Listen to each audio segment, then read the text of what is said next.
Assalamu alaikum and very good evening. Welcome you all to NTV Europe's regular program, Community Matters. Those of you watch this program regularly, you know that Community Matter is a program for you, by you, and you always try to talk about important issue that can have significant impact on our community. Today is not an exception. Today we will talk about Tower Hamlets budget 2017, and today I've been very delighted to be accompanied by two experts from two political parties in Tower Hamlet. On my right hand side, I have Councillor Hyder, who's been involved with politics in Tower Hamlet for quite a long time, and he is mayor candidate from independent group. Thank you very much, Mr. Hyder, for joining us today. Thank you for inviting me. Thank you. On my left hand side, I have another gentleman who's been involved in politics in Tower Hamlet for quite a long time. He is Councillor David Edgar, who is also responsible for resources. That's right. Cabinet member for resources from Labour Party in Tower Hamlets. Yes. Thank you very much, David, for joining us today. Dear viewers, you can call us. The number that has been displayed at the bottom of the screen. You would be able to call us. You would be able to ask your question. You would be able to have your opinion regarding this particular topic. Today we are talking about Tower Hamlets budget 2017 that was announced on 2nd of February.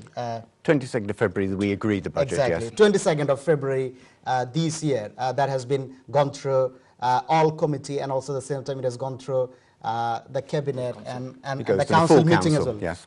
Full council as well. So today we'll talk about Tower Hamlets budget 2017 and we'll listen to their concern. We'll listen to their point of view, and you are allowed to give us a call and have your say. So if I start with you, Councillor Hyder, you represent independent group in Tower Hamlet, and also at the same time you've been involved in politics in Tower Hamlet.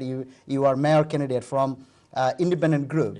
So if I ask you to give a commentary on this budget, would you be able to tell us very briefly your opinion or your party's opinion on this particular budget? Okay.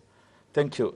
First of all, thank you for inviting me and my good friend David Edgar for this important topic. Well, this budget, you already mentioned, this budget has been approved by the full council. Full council. Full council approved doesn't mean that ordinary people approve it. That's the first thing. Ordinary people are completely against. They were shouting outside the town hall on the day. A lot of people were campaigning. So many mothers came in. So many fathers came in, so many young people were outside the town hall. They're showing their anger. But why is this protest? The protest was because the mayor has, obviously when he became a mayor, he promised all sorts of things, and he has broken many of his promises. So you're saying that through this budget, he has broken his promises? One example I can give you is, when we were in administration, budget is difficult. I would never say that it's very easy things to do. When every year, when you have an austerity sort of cuts from central government, you suffer, You have to go through a lot of problems, a lot of proposals from the officers. You have to scrutinize every single proposal. This is what we have done when we were in administration. One of the proposals came from officer when we were in administration that closed down or privatized the nurseries. And I'm not saying that we did not struggle. We struggled, and people campaigned, Labour Party campaigned, particularly the lead member, she campaigned very strongly. She felt that this is not one of the areas we should not cut, and we listened. This is all about listening to people. So we listened. We listened. Let me just finish. Their campaign, they said nowhere the Luthman administration should attack the mothers or close the nurseries or privatize the nurseries. And their promise was that they will save the nurseries. It was Labour Party's promise. And when they came into power, in this budget, they went through, they have broken their promises. So nursery will be privatized. Nursery will be privatized. And this is one of the reasons people were angry. And the other thing is, young people. Why young people were angry? Because he is closing 18 youth centers in this borough. 18 youth centers. 18 youth centers. In Tower Hamlets, we have history. I worked with David Edgar for a very long time, and this is not the David Edgar.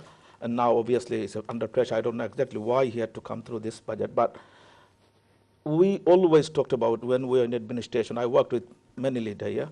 One of the things we always talked about that anything we do in this borough, it has to be culturally and religiously sensitive. Yeah. So because of the demography of yeah, people. exactly, demography of the people.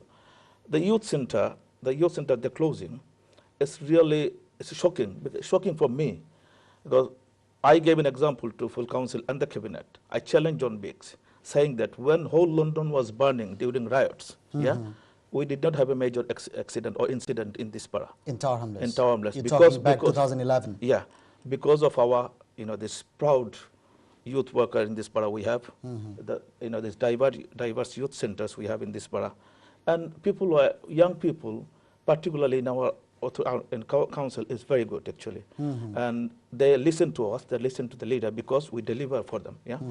Now, again, closing 18 youth centers gives a very bad signal to young people. Signal is that they are not important. Signal is that the mayor is so, out of touch that he doesn't care about young people. Is there any alternate plan for the young people? Well, I think David will come into it, but they are going to have 8 hubs. So hubs means hubs, and I don't buy into this model. I actually I raised my voice in various forums and committees that this is not the model. Remind me how many your center will be closed? You said 18. 18. And he will make 8 hubs. 8 hubs, yeah. Those will provide the same sort of service that he used to provide. You cannot just provide same services. If you have 3 TV channels, and if you make 1, you will not be able to provide same services. Can you? It's not possible. It's not possible. So just some simple example I'm just giving. 18 youth centers, they were very, very good youth centers. They were culturally and religiously sensitive youth centers. They were in every corner. Now you will have 8 hubs. One probably in Poplar. People who lives in Limehouse, they are not going to come. Young people are not going to travel that far. That's one example, yeah? If they come in here, they say it's not suitable for them. Travel this will be inconvenient for them. Yeah, of course travel is inconvenient. Then there are many other things. I already mentioned a few times. If they come in here, they say, look, it's not cater for my religious and cultural need, then I'm not going to go there. So where are they going to go? Are they going to go on the streets? Where are you putting them? That is the risk we have to analyze, and we have to listen to local residents. So thank you very much for all this thought. So you saying that the nursery, according to this budget, nursery that will be privatized. Yeah.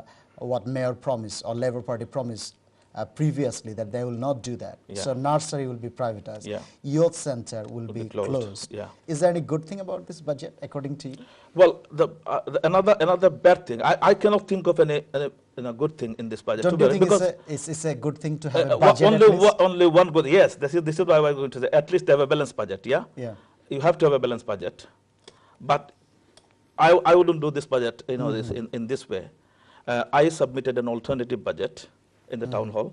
My budget was in here actually. My budget was, I believe, and a lot of people, local residents, young people, and all the protesters, they believed my budget was far more better than the John Biggs budget. Another thing is, in general, obviously, well, your supporter will say your budget is not my supporter. To be honest, it's not my supporter. Do you have independent advice? A lot of Labour supporters were outside. Okay. People who I bumped into Roman Road when they were campaigning, most of them were Labour supporters. They were just getting signature from people that So you're trying to say there is anger and frustration among young people? In general, anger. Okay. Within the community. I see. Another important issue, which is probably we need to know. You probably know.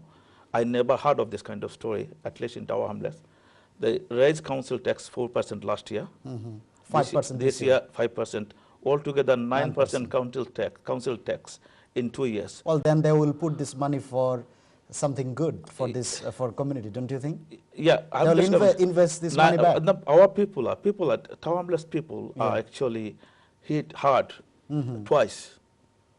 One from John Biggs, another, and again from Tory government.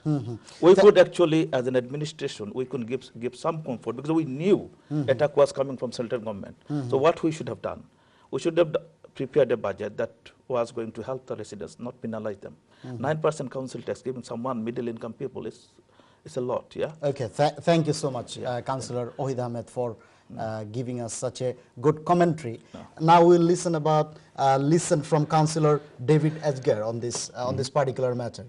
You are cabinet member for resources. Indeed. So budget comes under you. I mean, you know about budget thoroughly than any other councillor. So would you be able to give us a commentary from Labour perspective? What is good about this budget? Good or bad about this budget? So the budget that was agreed by the council is the mayor's budget, and I clearly worked very closely with him and other cabinet members on that budget. And I think the context for that budget is that in 3 years' time we'd have had a gap of £58 million between our income and our expenditure if we hadn't 58 million. If we hadn't done anything. That was our projection, and so we had to make savings. And nobody welcomes making those savings, but it's a Conservative government that's carried on cutting away at local government funding. It's cut local government funding for councils more than any other bit of government. So that's the context in which we're doing it. And we're also facing, we're living with the decisions that were made by the previous administration, and we're also facing a largely increasing population. There are more young people, there are more old people, the population of Tower Hamlets is going up, and all of that imposes its own strain on services.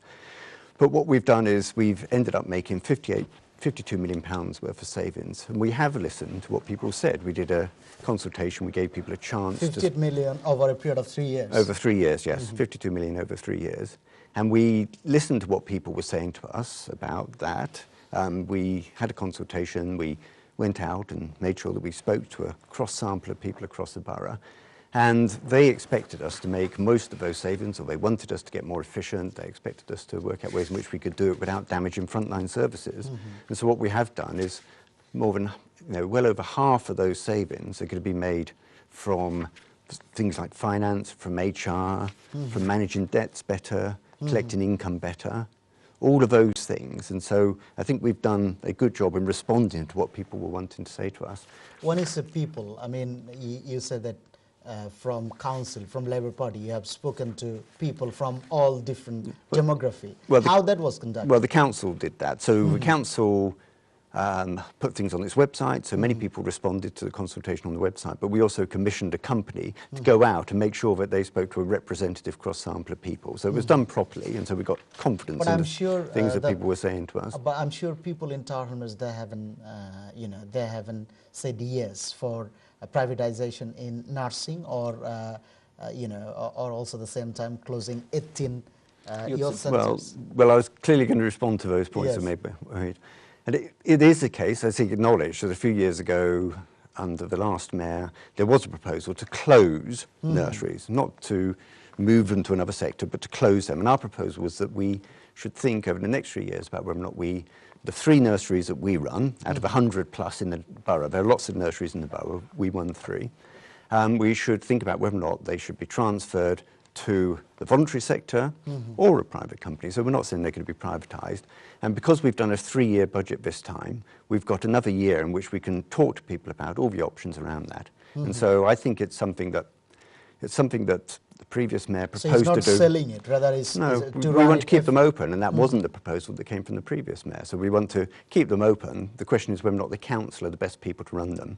And one of the things that independent nurseries can do is that they can get money from government to help with the cost of a nursery in a way that we can't. So I think it's sensible for us to have a debate over the next year about the best way to do that and how we make sure that those nurseries stay open, but maybe help more people, help more parents, and get more money in. And the other point about the youth centres, we had a situation where there were quite a lot of youth centres which had very small numbers of people attending, very limited sessions, so we had to do something about that. And so we are going to have 8 hubs. We're also going to run youth services in other places. What sort of services? I mean, just for our viewers, yes. So what sort of services youth centre provide to young people? So it provides things that are interesting for people to do, but also things that will help them get into work and help them learn about, all sorts of ways which are good to behave, all the sorts of skills that people need in life. And so they're not just going to be places where people go to play table tennis or whatever, which is fine in itself, but they're going to be providing lots of skills, lots of training, lots of things that people will find interesting and useful in their lives.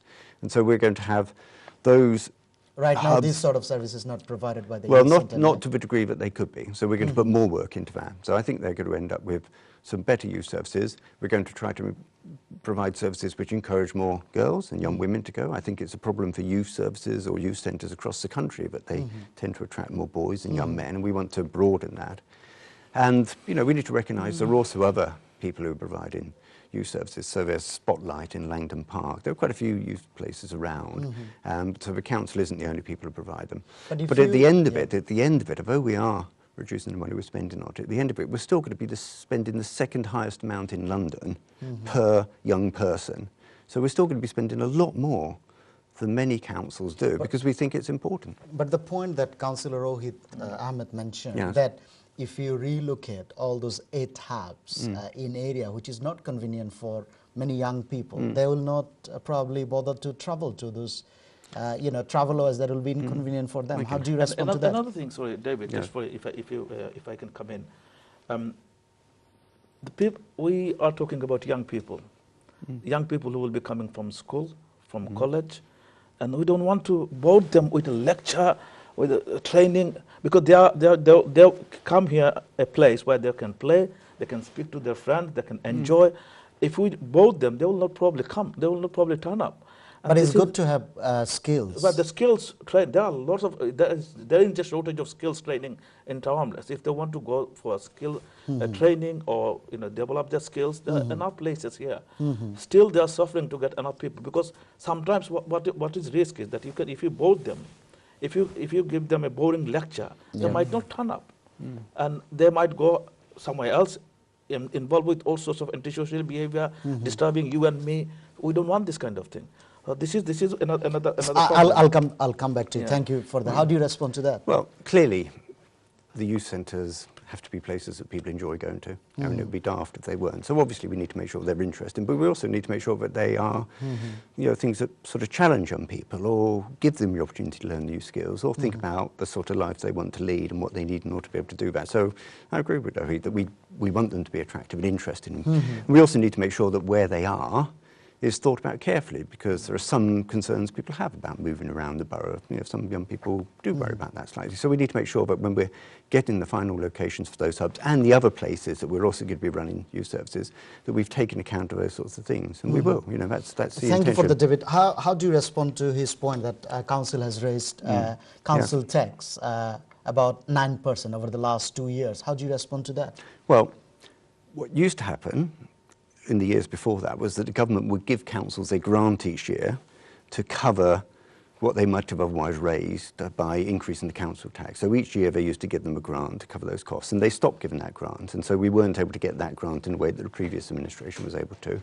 What the government also did was to say, look, there's a big crisis in social care, by which we mean the care that old people get, help with washing or cooking or shopping, people with learning disabilities get, all that social care. They recognise this crisis, and so they said to councils that you can increase your council tax by 3%, what they call a precept of 3%, and virtually every council in the country has done that, because what we wanted to do is to improve the services we can provide, to make sure that we've got enough money in those services, to improve the conditions for the carers and make sure that carers who are looking after these vulnerable people are properly looked after themselves. So this money will go back to services. So it goes to social care. It goes to those really important services. Thank you very much, David. Thank you very much, Councillor Rohit Ahmed. We need to go for a quick break. Once we come back, we'll talk in detail about budget. Dear viewers, today we are talking about Tower Hamlets budget 2017. We need to go for a quick break. Stay with us.